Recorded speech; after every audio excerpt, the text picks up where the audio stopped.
for that to happen. Jesenia, you work at Steps to End Family Violence. It's the only alternative to incarceration program that assists the survivor defendant. The senator talked about the bill and what the bill will do. Tell us more about the campaign, why it's important, what kind of opportunity it creates, why people should get involved. Hi everyone, thanks for coming. There are a lot of ways to get involved. So as Andrea said, Steps to End Family Violence is the only organization in the country that works specifically with survivor defendants as an alternative to incarceration program. And as a result, we work very closely also with the Women in Prison Project of the Correctional Association of New York, and working on this particular legislation, the Domestic Violence Survivors Justice Act, through the Violence Against Women Committee of the Coalition. We feel that it's the legislation that will hopefully make our work obsolete. And that is our hope. Or at the very least, will help us start doing our work more effectively. And what it does, and I'll just say it one more time, and then I'll tell you ways you can get involved.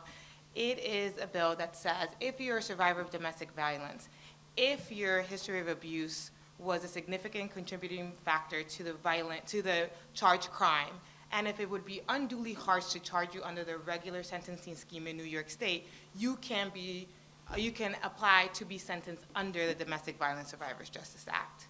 And what it does is that it significantly reduces the amount of time a person may have to do on certain crimes. It allows for diversion to alternative to incarceration programs, and it allows for probation, and basically for more women to receive justice in the system, to be able to stay connected with their families, to be able to have some relief. And we're working very hard for this legislation because there's a lot of reasons.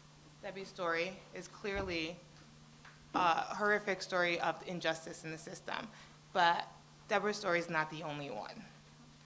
We wouldn't exist as an organization if Deborah's story was the only one. And so we need everyone in the community to support the legislation in order to bring the voices of these women out. And the ways you can do it are many.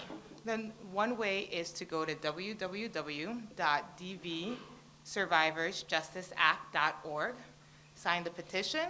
If you're a member of an organization, any organization, a church, a nonprofit organization, if you are part of some sort of law firm, anyone. We have individual sign-on letters as well as organizational sign-on letters. Right now we have 95 organizations signed on to the legislation. And we just added 2 assembly members and 1 senator as of today. So we're up to, I believe, if I'm mistaken, Jael, correct me, to 17 senators, and 15 assembly members right now. So we need more support. It's a great start, but as Senator Mufasa Thompson mentioned, things can get stuck in committees. So go on the website, sign on to the legislation, advocate to have your organization sign on to it, and come to our advocacy days, and we can give you more information on that as well. All of it is on the dvsurvivorsjusticeact.org. So I'd like to open up the floor now for questions.